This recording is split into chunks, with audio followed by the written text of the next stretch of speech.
হঠাৎ তোর কি খবর তোর? তুই জানিস আমার বর 50 লাখ টাকা ইনকাম করে মাসে। আমাদের বাড়ির বাথরুমটা পর্যন্ত লাক্সারি বাথরুম। রুকো যারা, সবার করো। সেই তো বিয়ে করার পরে বন্ধু সংসারের পরিস্থিতি এতটাই খারাপ হচ্ছে বন্ধু, একটা বাথরুমও নাই, বাসরা বাড়ি যে পায়খানা করা লাগে।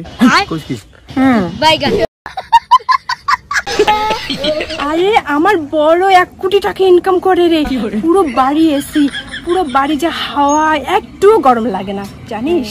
তাই? হ্যাঁ। বন্ধু তোর খবর কি? আরে বিয়ে করার পরে জীবনটাই জারে। গরমের দিনে বাড়িতে কারেন্ট নাই, লাইট নাই, এত গরম ঘুমায় যায় না, জামা কাপড় তুলি হাওয়া দাওয়া লাগে।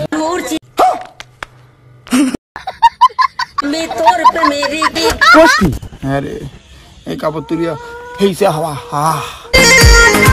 এ বন্ধু শোন, তুই কি জানিস তোর বউ একটা বড় ভাতারি? কি বলিস? হ্যাঁ, একটা বন্ধু বললো আমাকে। বিয়ের পরে আমার সন্দেহ হয়েছে, তুই একদম ফালতু মেয়ে। হে প্রভু, হে প্রভু, কিরে ওটা তো আমার বউ।